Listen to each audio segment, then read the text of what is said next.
we see the intensity and the dominance. Which is why I wanted to have that Of course, that experience. Yeah. It's like his, you know, he's dealing with hide, but his hide is so thick and so hard initially, but what you show us later is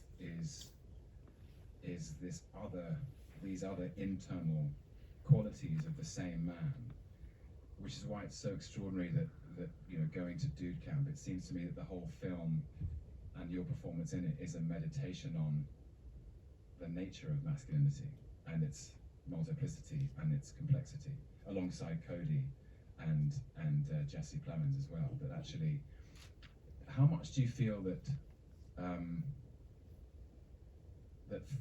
what do you think Phil's impression of his own masculinity is? Does he know? I think he is what he performs. He's been doing it for 25 years. He's become the role. And I think in the initial incident, rather, this is very prevalent in the book.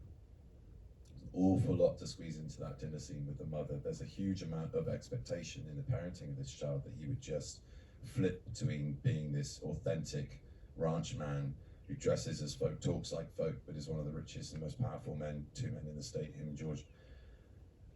From the mother wants him to be able to dress up fine and be a good boy and perform in high society. And you know, there's this whole stretch in the book where he goes to university and gets his you know, his awards for his academia and as a classicist. And he immediately, the first thing he does is he finds it a playful exercise to toy with people in order to understand their motivations and wanting to understand him in all the sort of fraternity exercises. And he just exposes all the sort of hypocrites who are after someone who has money, and still has found somehow, I think, before then, this authenticity and this way of living. So I think he's completely sold on it. He's drunk the Kool-Aid and he is that person. It's not to disguise a sexuality. He's a butch gay man. You've seen the film, I can say that. But he's not, there's nothing, you know, Peter isn't who he wants to be. There's an effeminacy that he finds an affront to his idea of masculinity.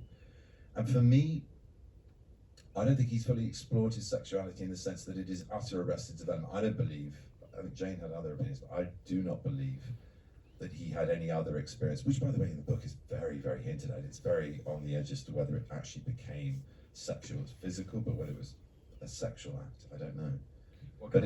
So he, you know, this older mentor who he adores, who is a father figure, who is more authentic than his parents, who are, you know, the Bezos and Bransons playing at space pioneering. That you know, the Western thing was just a game that the rich Brahmins of the East played in that era. So the inauthenticity of that, he's laser-like on that from the very beginning. And maybe because he has an authentic part of himself that he can't fully express, but it stutters. It's only ever realized in private, in fantasy, of remembering the one person he's ever had a formative sexual moment with. And I feel that again informs the idea that he's authentically macho. That there's nothing about him that isn't that. However, the behavioral aspects of that, apart from his body and the way he moves and speaks and countenances the adversity of the world in physical form, you know, the way he behaves in that is utterly informed by this hate that's on the world before it hates on him, because it doesn't understand him, it doesn't see him, his parents don't see him, his brother doesn't see him. And then, you know, other things take over which really expose the kind of arrested development of a child's psychology, the jealousy of a heteronormative relationship between his brother and this woman who can't be anything but other than on the make. A child that doesn't deserve to inherit this when he doesn't understand this, is physically not part of this, will not have the respect of the men because of his effeminacy. And that all involves, obviously, that catwalk that, you know, Cody's exceptional in this film. He's a remarkable human being, a remarkable performer. And that moment of strength when he walks down and he takes all of that abuse and then he walks back. He doesn't find a different route. And in the silence that causes, it feels just like, what's that I've underestimated? This strength in being secure in your actual true authentic self, your identity. And that's an evolution from the kid he makes cry in the first scene, I believe.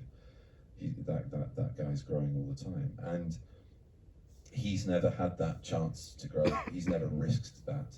He's never known that that was a possibility. So that, in a way, is a jealousy as well.